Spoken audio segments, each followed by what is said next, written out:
ये तो पहले से ही कहा जा रहा था कि बीजेपी और आरएसएस अपने हिडन एजेंडे के साथ सत्ता में आई है और सत्ता में आते ही वो खुद को साबित करने के लिए न सिर्फ इतिहासों में हेरफेर करेगी बल्कि अपने आरएसएस से जुड़े विचारकों को भी देशभक्ति का तगमा दिलाने की जो तोड़ है उसको करने की कोशिश करेगी। और हो भी यही रहा था कि सीजेआई बीआर गवई ने एक ही झटके में बीजेपी और आरएसएस के हिडन एजेंडे को पूरी तरह से फेल कर दिया है और पूरी तरह से विपक्ष के नेता राहुल गांधी के साथ खड़े हो गए हैं। चीफ जस्टिस बीआर गवई ने ऐसा क्या कह दिया है कि आरएसएस को हिडन एजेंडा पूरी तरह से वो फेल हो गया है और कैसे जस्टिस बीआर गवई राहुल गांधी के साथ खड़े हो गए हैं, ये सब कुछ मैं आपको अपनी इस रिपोर्ट में बताऊंगी। साथ ही इस पर भी चर्चा करूंगी कि आखिर बीजेपी का वो हिडन एजेंडा क्या है जिसको सीजेआई बीआर गवई ने फेल कर दिया है। नमस्कार, आप देखना शुरू कर चुके हैं 4 PM और मैं हूं आपके साथ सिमरन। दोस्तों, आरएसएस की राजनीतिक विंग बीजेपी जब से सत्ता में आई है तब से इतिहास को बदलने का खेल हो रहा है। एक तरफ जहां एनसीईआरटी बुकों में स्वतंत्रता आंदोलन की पुरानी गाथाओं को हटा के संघ के विचारकों की गाथाओं को पाठ्यक्रमों में जगह दी जा रही है, तो वहीं दूसरी ओर अंग्रेजों से माफी मांगने वाले आरएसएस के विचारकों को राष्ट्रपिता बनाने का बड़ा खेल चल रहा है। आपको लग रहा होगा कि ये बातें हवाई कर रहे हैं, लेकिन इसको लेके संघ ने एक बड़ा जो है पैतरा चला दिया है और इस पैतरे को सीजेआई बीआर गवई ने एक ही झटके में खत्म कर दिया है। आपको बता दें कि संघ विचारक और क्रांतिकारी कहे जाने वाले सावरकर को लेके स्थापित किए जाने को लेके संघ ने एक बड़ा खेल खेल दिया है।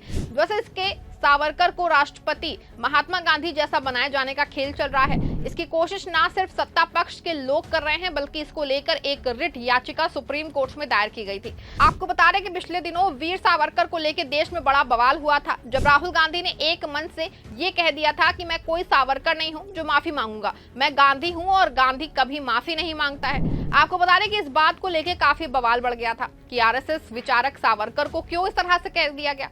इसी को लेकर पूरे देश में काफी बहस हुई। राहुल गांधी ने वो चिट्ठी तक दिखाई जिसमें वीर सावरकर ने अंग्रेजों से लिखित माफी मांगी थी और ना सिर्फ माफी मांगी बल्कि पेंशन तक कबूल कर ली थी। इसके बाद बवाल और बढ़ गया था और पूरा मामला सुप्रीम कोर्ट में चला गया। सुप्रीम कोर्ट में एक रिट याचिका थी, इसमें राहुल गांधी के बयान को लेकर आरएसएस की विचारकों ने कड़ी आपत्ति जताई थी। बता दें आपको कि सुप्रीम कोर्ट के जस्टिस दीपांकर दत्ता और जस्टिस मनमोहन की पीठ ने राहुल गांधी के बयानों पर गैर जिम्मेदारान मानते हुए उसको सख्त चेतावनी दी थी और यहाँ तक कह दिया था कि अगर इस तरह का बयान दोबारा आया तो सुप्रीम कोर्ट स्वतः संज्ञान लेकर राहुल गांधी पे कार्रवाई करेगा। हालांकि इससे एक और जहां आरएसएस में खुशी की लहर दौड़ रही थी, दूसरी ओर जो है आरएसएस और उससे जुड़े लोगों को लगा कि शायद सुप्रीम कोर्ट के सहयोग से ही सावरकर को राष्ट्रपिता महात्मा गांधी जैसा मनाया जा सकता है। इसके लिए सुप्रीम कोर्ट में सावरकर को लेकर एक रिट याचिका दायर की गई। याचिका में सावरकर के नाम पे कुछ तथ्यों को स्थापित कराने और उनके नाम के दुरुपयोग को रोकने की बात कही गई थी। आपको बता दें कि रिट में जो कुछ तथ्य स्थापित कराने की बात इस संबंध में थी उसमें सावरकर जो हमेशा से माफी मांगने और गद्दार कहने का लेवल लग गया है उसको हटाया जाए। इसके लिए संघ के एक स्कॉलर की ओर से सुप्रीम कोर्ट में दस्तावेज भी पेश किए गए कि किसी तरह से सावरकर पे माफी मांगने वाले और गद्दार कहने वालों का लेवल हट जाए। बता दें आपको कि सुप्रीम कोर्ट पहले भी इस पे टिप्पणी कर चुका है, लेकिन अब संघ चाहता है कि उनको गांधी, नेहरू और सुभाष चंद्र बोस जैसी वरीयता न सिर्फ किताबों में बल्कि सरकारी दस्तावेजों में कबूल किया जाए। बता दें आपको याचिका डॉक्टर पंकज फडणवीस से दाखिल की थी जो स्वयं अदालत में पेश हुए। उन्होंने सावरकर का नाम, प्रतीक और नाम के अनुचित उपयोग की रोकथाम को अधिनियम 1950 की अनुसूची में शामिल करने की मांग की थी। ये कानून कुछ नामों और प्रतीकों के व्यावसायिक या पेशेवर दुरुपयोग को रोकने के लिए लागू किया गया था।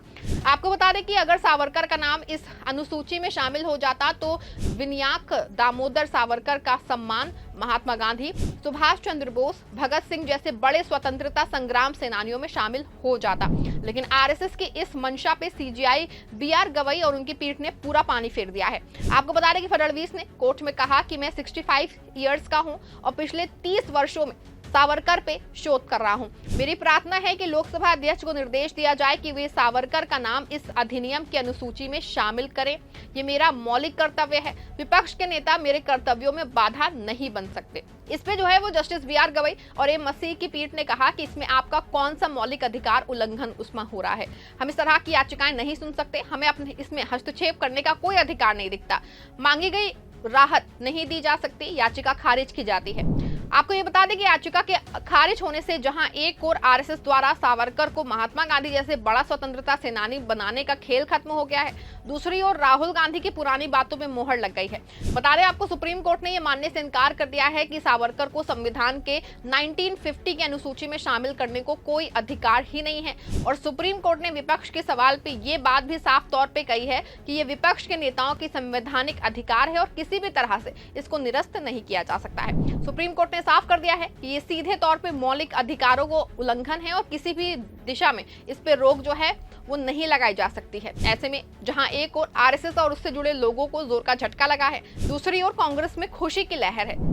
कांग्रेस समर्थक इस मामले को लेकर सोशल मीडिया पे आरएसएस और बीजेपी को आड़े हाथों ले रहे हैं। एक कांग्रेस समर्थक का पोस्ट देखिए, राहुल गांधी की एक बड़ी जीत हुई है, लेकिन देश का गोदी मीडिया ना बताएगा ना दिखाएगा। सावरकर के खिलाफ टिप्पणी के मामले में कांग्रेस नेता राहुल गांधी के खिलाफ दायर याचिका को सुप्रीम कोर्ट ने खारिज कर दिया है। सुप्रीम कोर्ट ने याचिका को खारिज करते हुए कहा, तर्क दिया है कि इसमें याचिकाकर्ता का मौलिक अधिकार प्रभावित नहीं हो रहा है। ऐसे में याचिका सुनवाई योग्य नहीं है और इसे खारिज किया जा रहा है। सुना आपने कि याचिका सुनवाई योग्य नहीं है और खारिज किया जा रहा है। आपको बता दें कि जहां याचिका खारिज हुई है, वहीं बीजेपी के हिडन एजेंडे पे भी पानी फिर गया है और विनायक दामोदर सावरकर को महात्मा गांधी जैसा बड़ा स्वतंत्रता संग्राम सेनानी बनाने की मंशा पे भी पानी फिर गया है। आपको क्या लगता है, क्या सीजेआई बीआर गवई का ये फैसला सही है?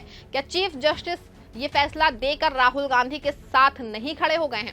क्या विनायक सावरकर का नाम महात्मा गांधी जैसे बड़े स्वतंत्रता सेनानी के साथ जोड़ा जाना चाहिए?